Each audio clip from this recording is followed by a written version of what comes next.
आज हमारा MCM 610 का लेक्चर नंबर फर्स्ट है और इसके अंदर सबसे पहले हम देखेंगे जी डेफिनेशन ऑफ लॉ। तो लॉ की डेफिनेशन ये लिखी हुई है कि ऐसी बॉडी ऑफ प्रिंसिपल्स और रूल जिसकी बेस है सोसाइटी, जिसके ऊपर सोसाइटी बेस कर रही है और ये अबाइड बाय द सोसाइटी, यानी कि सोसाइटी इससे अबाइड भी करती है, इसको इन्फोर्स भी करती है। और नेक्स्ट ये है कि कोई भी सोसाइटी जो है वो कानून के बगैर एग्जिस्टेंस नहीं कर सकती, क्योंकि ह्यूमन लाइफ जो है, इंसानी जो जिंदगी है, उसकी प्रॉपर रेगुलेशन के लिए, उसके कंडक्ट के लिए कानून की जरूरत होती है। अगर ये कानून ना हो तो सोसाइटी में अनार्की या डिस्टरबेंस पैदा हो सकती है। आगे नीचे डिफरेंट डेफिनेशन है लॉ की। सबसे पहली जो डेफिनेशन है वो ये है कि ऐसा रूल ऑफ कंडक्ट और प्रोसीजर जो कि एस्टैब्लिश किसने किया हो, कस्टम के जरिए, यानी कि आपने किसी रिवायत के जरिए, अच्छी रिवायत के जरिए एस्टैब्लिश किया हो, या एग्रीमेंट यानी कि किसी एग्रीमेंट के जरिए, या किसी अथॉरिटी ने, यानी कि ऐसा रूल ऑफ कंडक्ट, ऐसे रूल जो कि किसी सोसाइटी ने, किसी अथॉरिटी ने दिए हों, किसी एग्रीमेंट के जरिए आए हों, या किसी कस्टम के जरिए एस्टैब्लिश हुए हों, तो वो कानून का दर्जा रखते हैं। दूसरी डेफिनेशन ये है code of principles based on morality. ऐसे कोड ऑफ प्रिंसिपल्स, ऐसे असूल जो मोरालिटी पे बेस करते हो, इखलाकियात पे बेस करते हो, कॉन्शियस पे बेस करते हो और नेचर पे। कॉन्शियस यही, यानी कि आप बाय रीजनिंग उनसे मुत्तफिक हों, यानी कि उनके इस किसी एक काम को करने के लिए आपके पास एक रीजन मौजूद हो। तो ऐसे जो प्रिंसिपल्स हैं जो रीजन के ऊपर बेस करते हैं, वो भी कानून की डेफिनेशन उसके दायरे में आते हैं। थर्ड ये है कि a law is a rule of conduct of any organize society, यानी कि एक ऑर्गेनाइज सोसाइटी जो एक काम कर रही होती है, जो एक कंडक्ट कर रही होती है, वो भी असल में एक लॉ होता है। हाउएवर सिंपल और small that are enforced by threat of punishment, यानी कि जो उस ऑर्गेनाइज सोसाइटी का वो जो एक्ट है, हो सकता है कि उसकी जो वायलेशन है उसके ऊपर पनिशमेंट का थ्रेट हो, यानी कि अगर आप उसको वायलेट करते हैं तो आपको पनिशमेंट का थ्रेट हो। तो ये लॉ की डेफिनेशन में ही फॉल करती है। अब मॉडर्न लॉ के अंदर क्या है कि हमने उसको रेगुलेट करने के लिए बहुत सारी ब्रांचेस ऑफ कंडक्ट बना दी हैं। ठीक है, उनके अंदर हमने ये किया है कि बाइंडिंग लीगल फोर्स दे दी है, उनका इफेक्ट दे दिया है, वो प्रेस्क्राइब्ड होते हैं, वो रिकॉग्नाइज्ड होते हैं, और उनको जो कंट्रोलिंग अथॉरिटी है वो इन्फोर्स करती है। फोर्थ डेफिनेशन ये है कि ऐसे body of rules of conduct, यानी कि ऐसी बॉडी ऑफ रूल, ऐसे कवानीन और ऐसा कंडक्ट जिसके पीछे एक बाइंडिंग लीगल फोर्स है, जो और इफेक्ट है, जो उसको प्रेस्क्राइब भी कर रही है, यानी कि उसके बारे में वो सारा एक तरीका कर दिया होता है कि आपने ये काम करना कैसे है, और उसको रिकॉग्नाइज भी कर रही होती है और इन्फोर्स भी कर रही होती है किसी कंट्रोलिंग अथॉरिटी के जरिए, यानी कि किसी अथॉरिटी के जरिए आप उस पूरे प्रोसेस को लागू कर रहे होते हैं। सेकंड जो हमारा इंपॉर्टेंट टॉपिक है वो ये है कि need and importance of law, यानी कि लॉ की जरूरत क्यों है और ये क्यों जरूरी है। लॉ की जरूरत इसलिए कि लोगों की जिंदगी को प्रॉपर रेगुलेट करने के लिए हम एक पूरे कवानीन का एक कोडिफाइड सिस्टम बनाते हैं, जिसको हम कानून कहते हैं, और वो कोडिफाइड सिस्टम के जरिए लोग अपनी जिंदगी गुजारते हैं, ताकि उनको वो अपने राइट्स के बारे में जान सके, यानी कि उनको अपने हकूक का पता हो और अपनी ड्यूटीज का पता हो। तो ये सर लॉ की डेफिनेशन में फॉल करता है। और नेक्स्ट ये है कि वो अपनी ज़िंदगी जो है वो पीसफुल गुजार सकें, इसलिए लॉ को बनाया जाता है। और यही, और इसके अंदर एक इम्पोर्टेंट पॉइंट ये है कि जो किंग्स हैं, जो रूलर्स हैं, वो अपनी पावर को इन्हांस करने के लिए उसको कोडिफाइड सिस्टम में ले आते हैं, ताकि उसको रिकॉग्नाइज किया जा सके और लोग उससे वाकिफ हों। एंशियंट पीरियड, यानी कि पुराने ज़माने में जो कानून थे वो इसलिए बनाए जाते थे कि ताकि फियर हो, प्रोहिबिटेड एरियाज की तरह आपने फिर, या रेस्ट्रिक्शन वगैरह, उनके लिए उसको कंस्ट्रक्ट, और लॉज को उसके लिए कंस्ट्रक्ट किया जाता था। अब रेस्ट्रिक्शन जो थी ना, वो फर्स्ट सोर्स ऑफ लॉ, यानी कि सबसे पहले जो लॉ आया था वो इस बेस पे आया था जी, ये फलां चीज के ऊपर रेस्ट्रिक्शन लगी है, तो वो अब जो रेस्ट्रिक्शन थी वो लोगों ने अडॉप्ट की। तो आस्ता आस्ता वो लोगों की उस सिस्टम के अंदर सरायत कर गई, जब जैसे ही उसने अपने पंजे गाड़े, तो वो रेस्ट्रिक्शन एक कानून की सूरत में बन के हमारे सामने आ गई। नेक्स्ट है जी, हम देखेंगे कि हम लॉज इसलिए बनाते हैं ताकि एक नॉन नॉलेजेबल क्रिएचर हम दे सकें। यानी कि एक नॉलेज उनको उनके पास एक नॉलेज हो एक काम को करने का कि ये काम आपने करना कैसे है और इस काम में मैं अपने भी हकूक को बचाऊं और दूसरे की जो ड्यूटीज उसके हवाले से हैं उसको भी पूरा करूं। जो इसमें लास्ट पॉइंट है वो है जी सर्वाइवल ऑफ द फिटेस्ट। कानून हम इसलिए बनाते हैं ताकि हम फिट फिट रहते हैं, हम सोसाइटी के अंदर अपना एक मुकाम और अपनी एक पहचान जो है वो क्लियर रखें। ठीक है, क्योंकि दुनिया जो है वो चलती है जी सर्वाइवल ऑफ द फिटेस्ट के प्रिंसिपल पे। ये प्रिंसिपल ये है सर्वाइवल ऑफ द फिटेस्ट का कि अगर आप सोसाइटी के चेंज होने के साथ साथ अपने आप को चेंज नहीं करते, अगर आप अपने आप को अपडेट नहीं करते तो आप मार्केट से रिप्लीट हो जाएंगे। यही प्रिंसिपल असल में सर्वाइवल ऑफ द फिटेस्ट, यानी कि जो पर्सन सोसाइटी में फिट होगा सिर्फ वही सर्वाइव करेगा, बाकी पर्सन खत्म हो जाएगा। नेक्स्ट हम देख लेते हैं जी नेचुरल लॉज। ये डार्विन की थ्योरी है, इसको आप पढ़ना चाहें तो पढ़ भी सकते हैं। नेचुरल लॉज, नेचर लॉज ये है जो कुदरत के कवानीन है, जिस तरह का सूरज का निकलना, सूरज का ढलना, दिन का आना, दिन का जाना, ये नेचर के कवानीन है। ये इंसान के बस में नहीं है और ना ही इनको अल्टर किया जा सकता है। और इसके अंदर सेकंड पॉइंट ये है कि कॉमन लॉ जो है वो डिपेंडेंट है नेचुरल लॉ पे। कॉमन लॉ यानी कि जो हमारे ये ट्रैफिक कवानीन के और जो हमारी इस तरह के आम जो हमारे कवानीन है, ये जो हमारे कवानीन है ये नेचर के प्रिंसिपल के ऊपर डिपेंडेंट है। इनको हम नेचुरल लॉज के हिसाब से बनाते हैं, नेचुरल लॉज के ऊपर डिपेंडेंट नहीं है। इस पूरे पैराग्राफ में सिर्फ यही पॉइंट बताया है।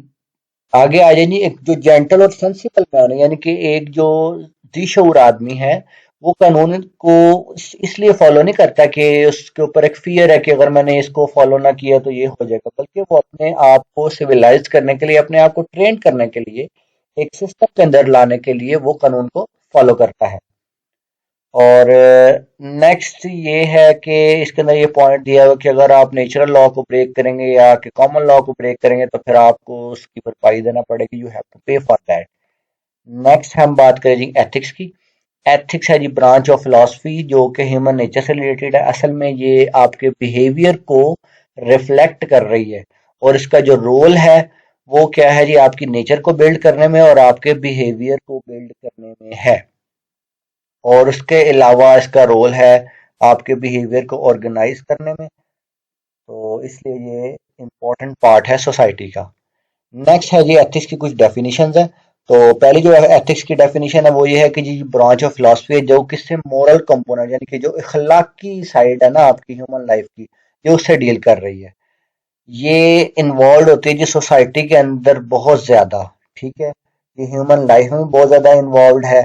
और इसके अलावा ये आपकी लाइफ का भी एक मुकम्मल हिस्सा है, यानी कि आप जो आपकी जो मोरालिटी है ना, आपके जो मोरल प्रिंसिपल जो प्रिंसिपल और डिसेंसी हैं, वो उसके अंदर एथिक्स ही इन्वॉल्व है। नेक्स्ट इसकी मोस्ट इंपॉर्टेंट डेफिनेशन है ये इसकी, ये है जी, it reflects society's notions about the rightness और wrongness of an act and the distinction between rich and wise. इसका मतलब ये है कि सोसाइटी किस चीज को राइट समझ रही है, किस चीज को रॉन्ग समझ रही है, कौन सा एक्ट उनके नजदीक अच्छा है और कौन सा एक्ट उनके नजदीक बुरा है। यानी कि फॉर एग्जांपल एक काम है जो हमारी सोसाइटी में अच्छा नहीं समझा जाता, उसका मतलब ये है कि हमारी सोसाइटी में वो एथिकली ठीक नहीं है। हो सकता है वो कानून ने उसकी इजाजत दी हो लेकिन लोगों में वो एक्सेप्टेबल नहीं है, इसलिए वो एथिकली ठीक नहीं है। ये सारी डेफिनेशन में ये बात की है। और नेक्स्ट उसने कहा है जी कलेक्शन ऑफ प्रिंसिपल्स और कोड ऑफ रूल्स, यानी कि इसके अंदर भी कुछ बुजुर्गों के हमारे कौल और अकवाल और जो प्रिंसिपल इस तरह के जो कोड ऑफ रूल्स है वो ही असल में एथिक्स उन्हीं से लिया गया है। और इसके अंदर कुछ सोसाइटी जो अडॉप्ट कर रही है डेली रूटीन पे कुछ रूल्स, उनमें उनसे भी लिया जाता है। और इसके अलावा जो नेक्स्ट हम बात करें जी ड्रिंकिंग की, तो ड्रिंकिंग क्योंकि प्रोहिबिटेड है जी इस्लामिक आइडियोलॉजी और इस्लामिक सोसाइटी में, तो लेकिन वेस्टर्न के अंदर आपको पता है इसके ऊपर कोई रिस्ट्रिक्शन नहीं है। तो ये भी एक किस्म का एक एथिक्स है ना कि हमारे एथिक्स के में ड्रिंकिंग जो है वो प्रोहिबिटेड है और उनके एथिक्स में ये अलाउड है, ऑल्दो कि हमारा लॉ भी इसको प्रोहिबिट ही कर रहा है। नेक्स्ट है जी ethics is often thought of as a set of principles और कोड ऑफ मॉरल कंडक्ट।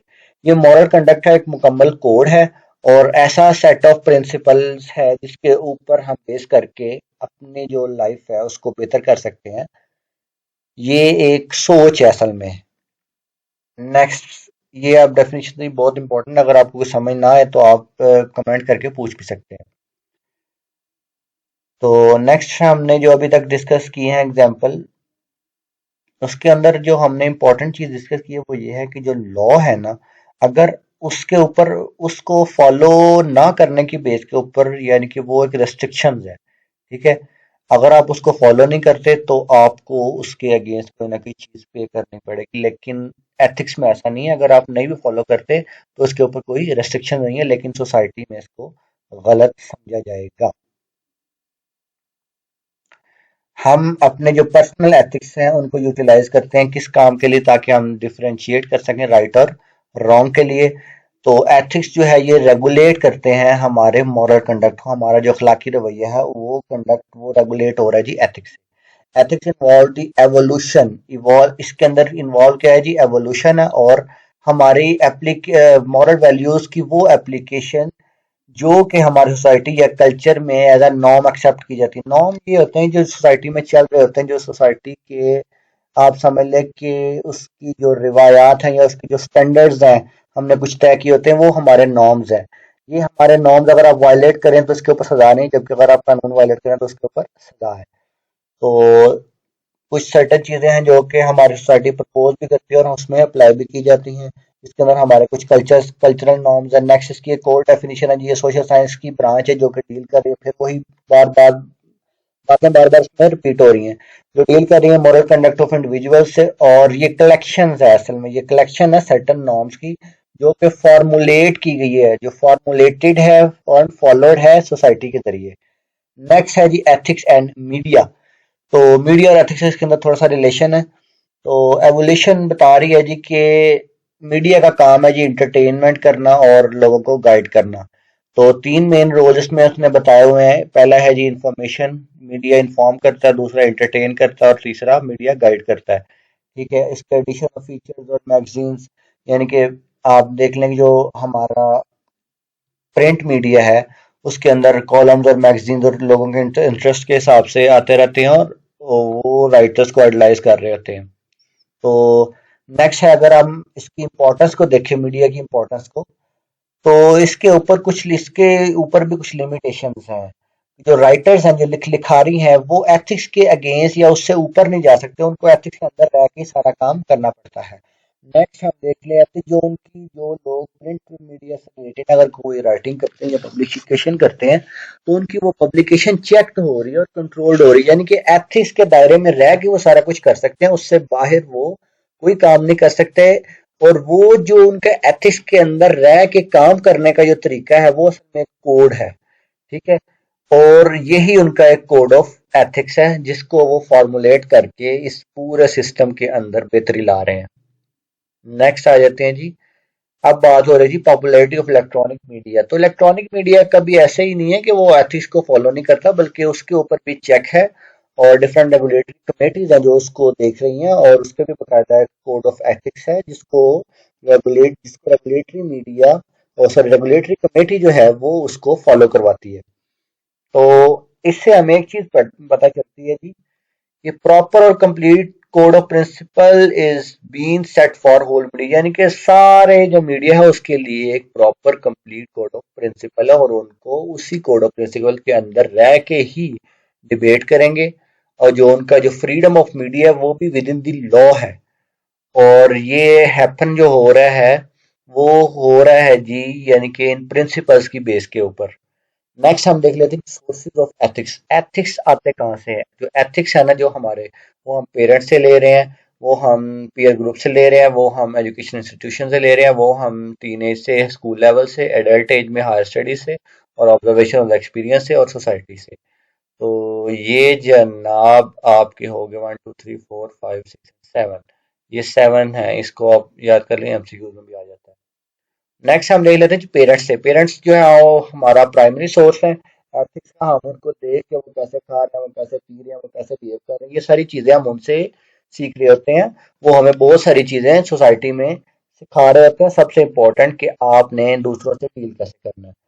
और पीयर ग्रुप जो है वो भी हमें एथिक्स काफी हद तक सिखा रहे होते हैं। वो हमें किस तरह से सिखा रहे होते हैं जी, उनसे हम बहुत सारी चीजें इस तरह से लेते हैं कि हम अपने एटीट्यूड को उनको देख के हम डेवलप हो रहे होते हैं। हमारा जो टॉलरेंस लेवल है यानी कि चिल्ड्रन का है वो डेवलप होता है उनके पीयर ग्रुप से, यानी कि वो उसके अंदर देखता है कि अगर कोई हार्श कंडीशन है, सर्टन सिचुएशन है, तो उसके अंदर मैंने कैसे काम करना है।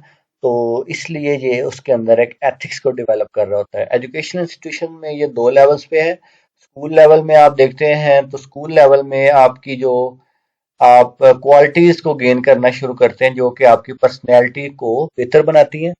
और जो लोग आपके इर्द गिर्द होते हैं जिसके अंदर टीचर हैं, तो वो ट्राई कर रहे होते हैं कि अच्छी क्वालिटीज आपके अंदर आए, और वो आपको बता रहे होते हैं, डिफरेंशिएट करके बता रहे होते हैं कि राइट क्या है और रॉन्ग क्या है। और हायर लेवल के अंदर ये होता है कि आप लोगों की जो है ना वो पिक्चर आपके सामने होती है, आप प्रैक्टिकल साइड देख रहे होते हैं एथिक्स की। आप उन सारी प्रैक्टिकल साइड्स को देख के तो उससे आप सीख रहे होते हैं। और नेक्स्ट ऑब्जर्वेशंस आप अपनी पूरी जिंदगी में तजर्बात से सीखते हैं। तो तजर्बात में जो है आप दूसरों के तजर्बात से भी सीखते हैं और अपने तजर्बे से भी सीखते हैं। नेक्स्ट आगे जी सोसाइटी। सोसाइटी जो है ना वो बिगेस्ट सोर्स है, जो सबसे बड़ा सोर्स है लर्निंग का।